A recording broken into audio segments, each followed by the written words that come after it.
Եվ այսպես մեկ տարի անց այն բանից հետո, երբ հրապարակվեց հայ-թուրքական հարաբերությունների կարգավորման վերաբերյալ Հայաստան-Թուրքիա-Շվեյցարիա համատեղ հայտարարությունը, ապրիլի 24-ի նախօրեին Հայաստանի Հանրապետության նախագահ Սերժ Սարգսյանը հրամանագիր ստորագրեց, որով կասեցվեց 2009 թվականի հոկտեմբերի 10-ին Ցյուրիխում ստորագրված հայ-թուրքական արձանագրությունների վավերացման ընթացակարգը։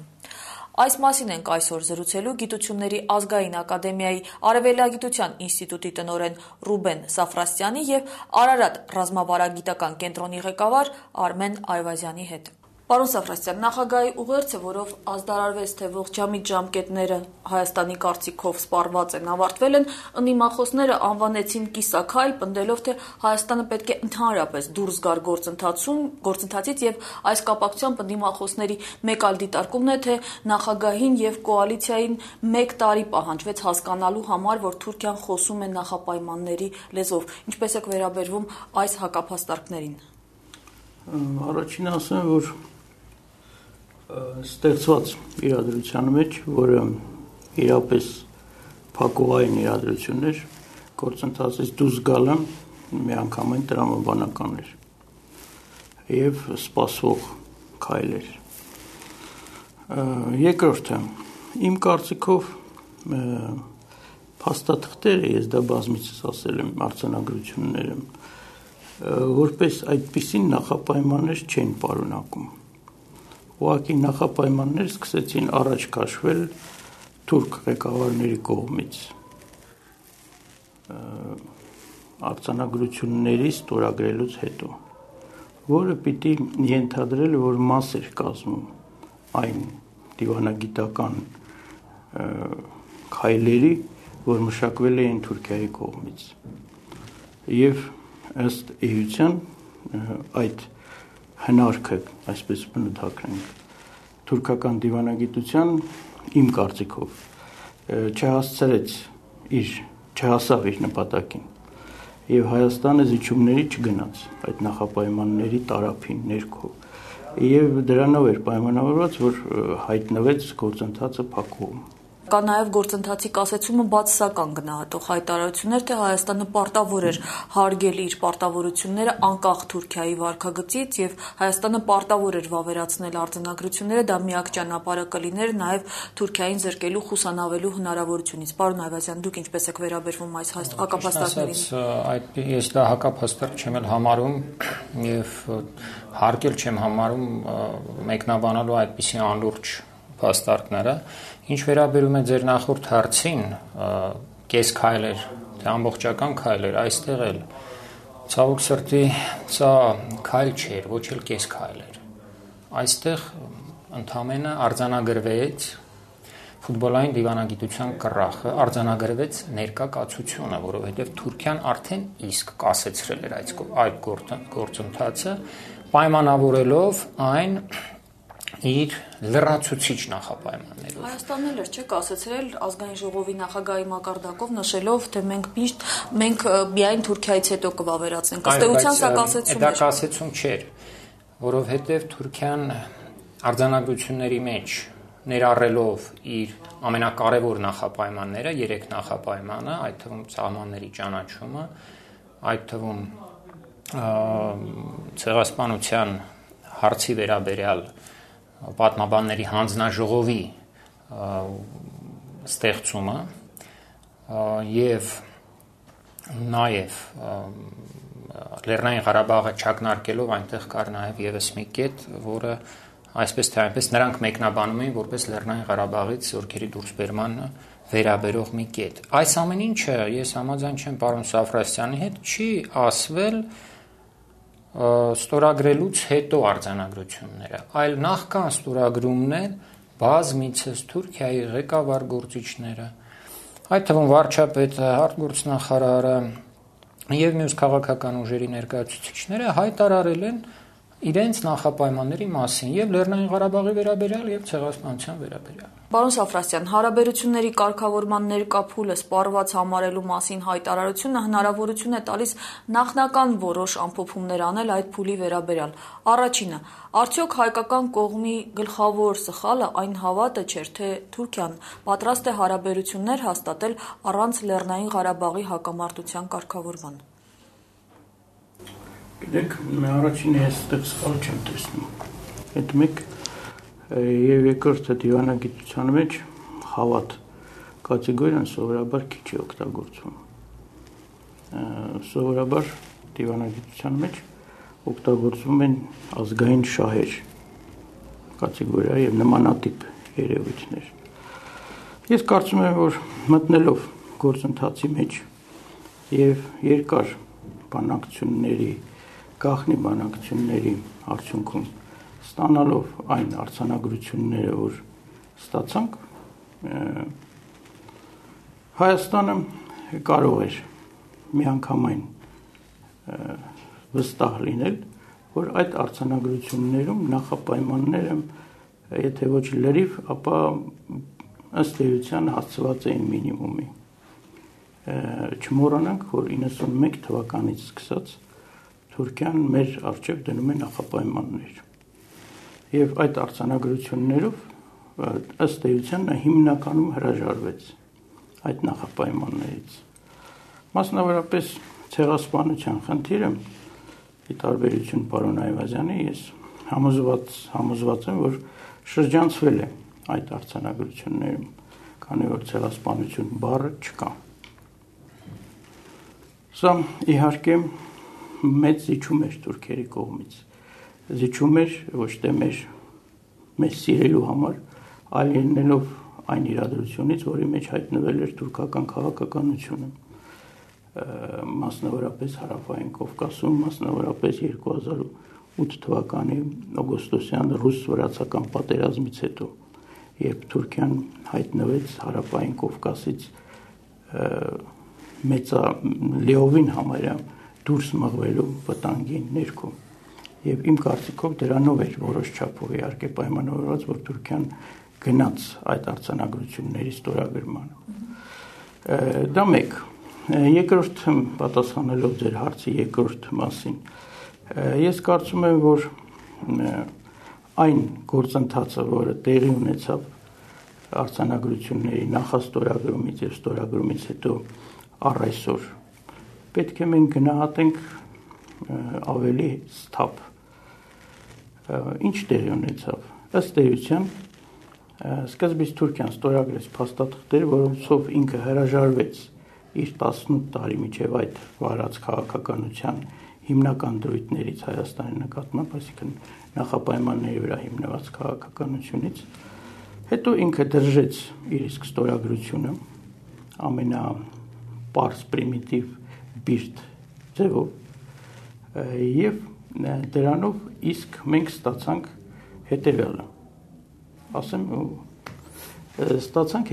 Ստացանք այդ արձանագրությունները Թուրքիայի ստորագրությամբ, որոնք կմնան։ Ես համոզված եմ, որ այդ արձանագրությունները չեն կարող հիմք հանդիսանալ այս ձևով հետագա գործընթացների համար, բայց կարող են բարելավել իօգուտ մեզ։ Դա մեկ, եւ երկրորդը մենք ստացանք այն, որ Թուրքիան ըստ էության իր դիվանագիտության, իր սխալ դիվանագիտական հաշվարկների շնորհիվ հայտնվեց մեկուսացման մեջ, իր դիրքորոշումը չպաշտպանվեց ոչ մի խոշոր պետության կողմից։ Եվ երրորդը մենք բավական ավելի լավ սկսեցինք պատկերացնել թուրքական դիվանագիտության այությունը եւ հասկացանք, որ դա այն չի, ինչ որ մենք գիտեինք։ Իմ գնահատականները դրամագծորեն հակառակ են։ Ես համարում եմ, որ արդեն ժամանակն է դադարեցնել այդ, գիտեք, կարծես թե հիպնոզի ենթարկեն ժողովրդին, ասեն նախապայմաններ չկան։ Նախապայմանները հստակ արձանագրություններում առկա են, սահմանների ճանաչումը առկա է, պատմության հարթությունում աշխատող ենթահանձնաժողովը առկա է, սա շատ հստակ է, հասկանում եք, եւ այստեղ անընդհատ ասել չկայով չի լինում։ Մյուս խնդիրը, երբ ինչ որ մի կետ դիվանագիտական փաստաթղթի մեջ ձևակերպված է այնպես, որ այն ստորագրող կողմերը կարող են յուրովի մեկնաբանել, ապա այդ կետը միշտ շահում է այդ կետի մեկնաբանության մեջ վերջին հաշվով այն կողմը, որը ավելի հզոր է։ Հասկանալի է, որ Թուրքիան ավելի հզոր կողմն է այս բանակցություններում, Թուրքիան ունի հզոր դաշնակիցներ եւ այդ կետերը, եւ մենք տեսել ենք, որ ոչ միայն Թուրքիան է մեկնաբանում, որ պատմության հարթությունում հանձնաժողովը պետք է աշխատի ցեղասպանության հարցի վերաբերյալ, այլ նաև այդպես է մեկնաբանում Միացյալ Նահանգների պետքարտուղար Քլինթոնը, ինչպես նաև ամբողջ արևմտյան մամուլը եւ արևմտյան քաղաքական գործիչները։ Բացի դրանից, շատ հստակ ու պարզ հասկացվում է Թուրքիայում, որ եթե դու չվավերացնես այս արձանագրությունները, արևմուտքն է հասկացնում, ապա մենք կսկսենք ցեղասպանության ճանաչման գործընթացը։ Եթե դու վավերացնում ես, մենք կասեցնում ենք։ Սա ասվում է շատ պարզ ու հստակ։ Օրինակ ընթերցեք Թոմաս Դևալի վերջին հոդվածը Կարնեգի հիմնադրամի կայքում, որտեղ այդ բաց տեքստով է այդ ամեն ինչ ասում։ Այսինքն ցեղասպանության ճանաչումը արևմուտքը դարձրել է մի ցինիկ խաղաքարտ իր ձեռքում Թուրքիայի գլխին որպես մահակ օգտագործելու համար։ Իսկ մենք տրվել ենք այդ կանոնի այդ խաղի կանոններին։ Ինչ ես երբ ասում էի, թե այստեղ ես քայլ չեմ տեսնում երեկվա մեծամասնության քաղաքական հայտարարության մեջ, ինչպես նաև նախագահի հեռուստաուղերձի մեջ, ես նկատի ունեի հետևյալը. եթե դա լիներ լուրջ քայլ, ապա ստորագրությունները պետք է հետ վերցվեին, որովհետև այդ արձանագրությունները լուծի պես դրված են հայ ժողովրդի եւ Հայաստանի Հանրապետության վրա։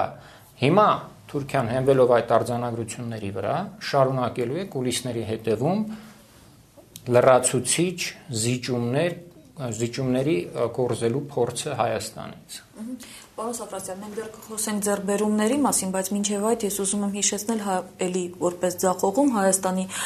նշված ձախողում Հայաստանի նախկին արտգործնախարար Վարդան Օսկանյանի հետևյալ դիտարկումը, որը նշել էր, թե համաձայն չէ այն գնահատականներին, թե կարելի է հեշտությամբ վերադառնալ այն դիրքերին, որոնք կային մինչև այս գործընթացը, ըստ նրա մենք արդեն զգալի հետքայլ ենք արել, նախ այն պատճառով, որ եթե ապագայում փորձենք սկսել մի նոր գործընթաց, դա շատ ավելի դժվար է լինելու, քանի որ հայկական կողմը արդեն ցույց տվեց թուրքերին եւ աշխարհին, որ պատրաստ է սկզբունքայում հարցերում գնալ զիջումների եւ ցանկացած հետագա բանակցություն մեկնելու է այս ենթադրությունից։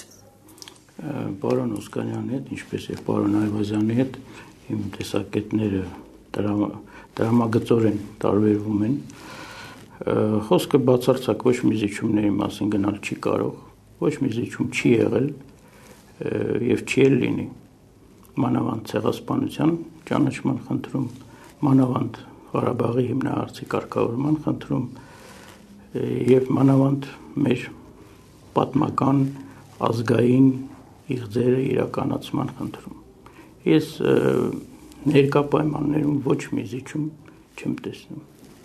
Ձեռքբերումների մասին, պարոն Այվազյան, մասնավորապես ռուս քաղաքագետ Սերգեյ Մարկեդոնովը նշում է, թե ինքնին կարգավորման գործընթացը ձեռքբերում է, քանի որ ընդամենը մի քանի տարի առաջ ուղղակի անհնար էր պատկերացնել Հայաստանի եւ Թուրքիայի ղեկավարների պարբերական հանդիպումներ, փաստաթղթերի ստորագրում, նաեւ միանշանակ է համարվում, որ այս գործընթացը Հայաստանին նոր կշիռ հաղորդեց միջազգային ասպարեզում։ Ես գիտեք Կժղթեք, որ կա այդ կշիռը։ Համաձայն չեմ այդպիսի տեսակետների հետ, որևէ ձեռքբերում Հայաստանը չունի, եթե դա լիներ ձեռքբերում, ապա Թուրքիայի վարչապետը ամբողջ աշխարհով չէր հայտարարի, որ պատրաստ է 100,000 հայերի նոր բռնագաղթ կազմակերպելու։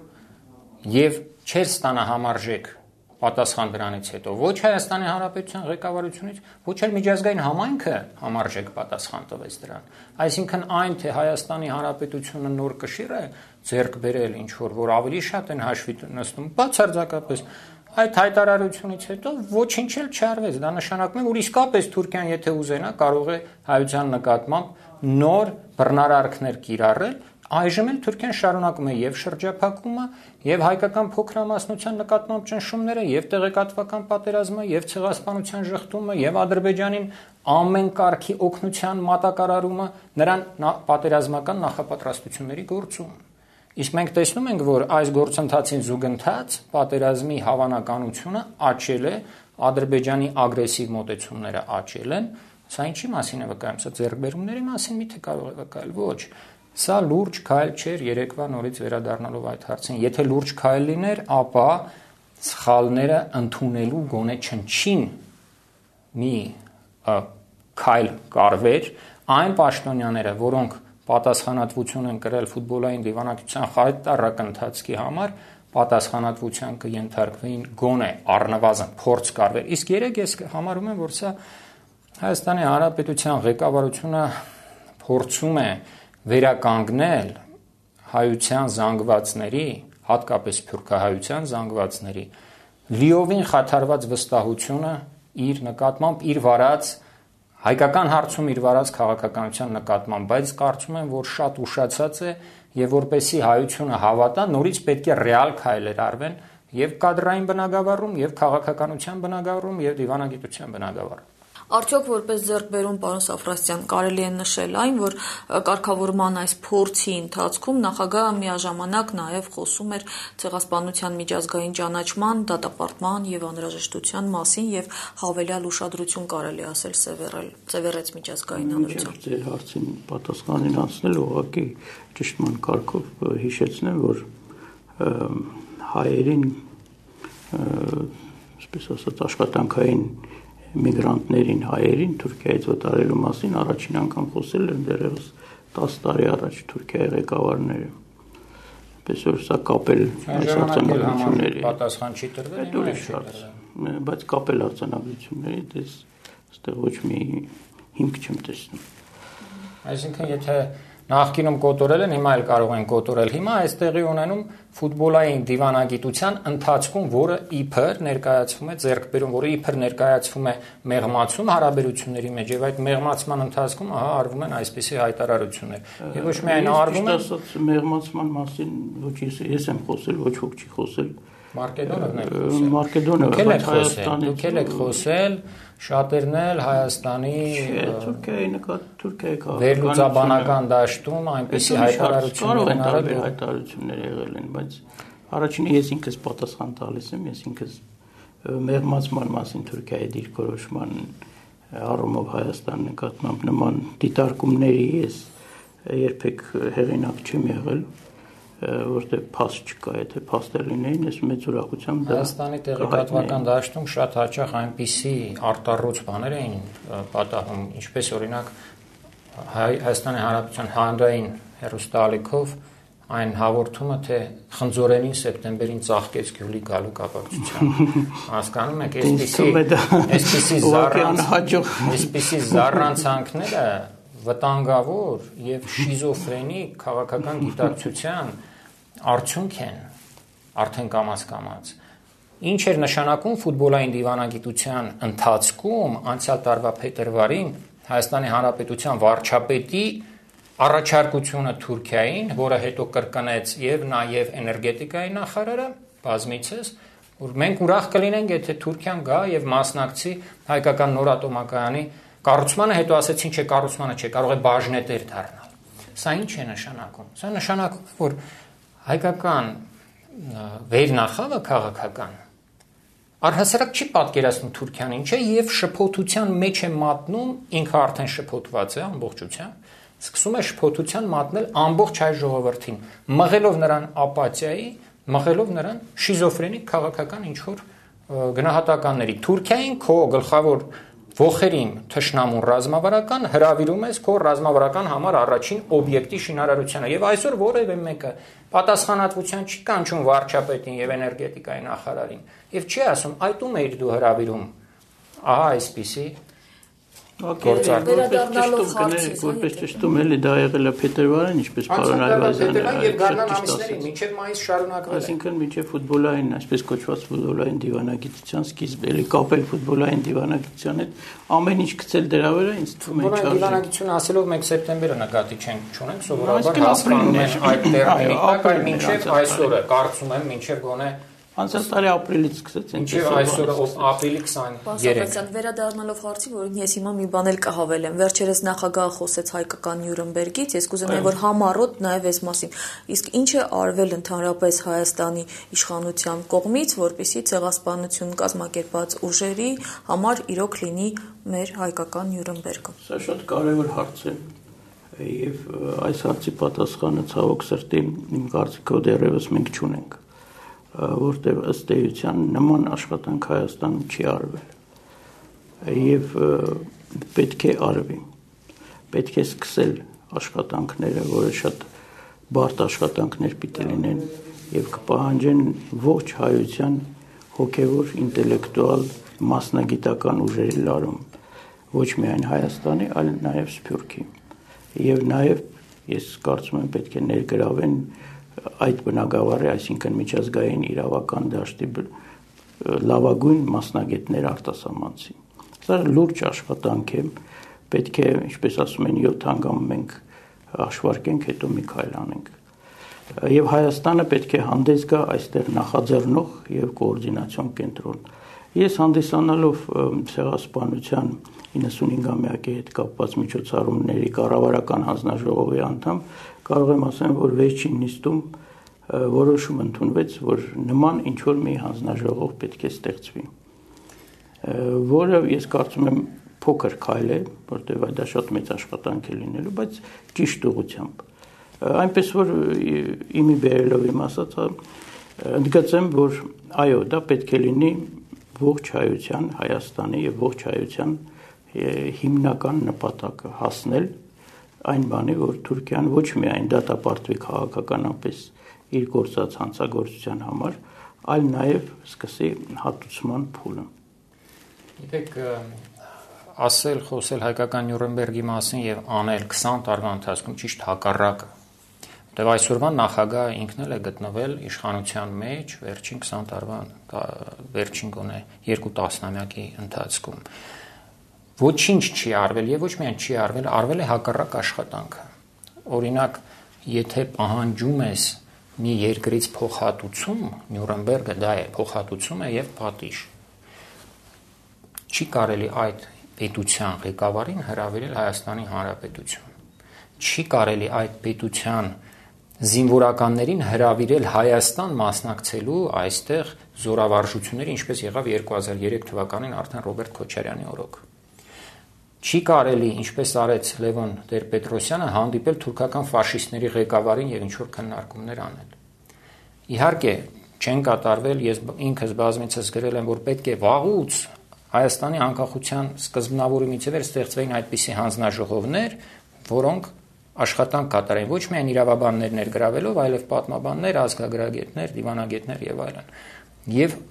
առաջարկեին մեզ թե որ ատյանին կարելի է դիմել, ինչ կարելի է ակնկալել միջազգային այս կամ այն իրավական ատյանից։ Օրենսդրական դաշտը Հայաստանում բացարձակապես մնացել է թերի այս հարցում։ Մենք չունենք մի լուրջ օրենք ցեղասպանության շղթման դեմ։ 2003 թվականին քրեական օրենսգրքում 397.1 հոդվածը ներկայացրել են նախաձեռնության։ Հիմա էլ կա 397.1 հոդվածը, որի մեջ նույնիսկ չի էլ նշվում հայոց ցեղասպանության եւ արևմտյան Հայաստանը բացարձակապես չեն նշվում, բայց այդ օրենքը լինելով այսօր այդ օրենքը չի էլ կիրառվում։ Դատախազությունը չի հրավիրում օրինակ Կովկասի ինստիտուտի ղեկավարին իր մոտ եւ ասի դու ինչպես ես Երևանում հրատարակել ցեղասպանությունը ժխտող գրականություն։ Այսինքն օրենքը լինելուց հետո քաղաքական կամքը չկա, որ այդ օրենքը կիրառվի։ Այն որ դաշնակցությունը նոր օրինագիծ է ներկայացրել, դա նոր այնքան էլ նոր չի, դա ընդհանրապես փոքրինչ այս 397.1-ի լրացումն է։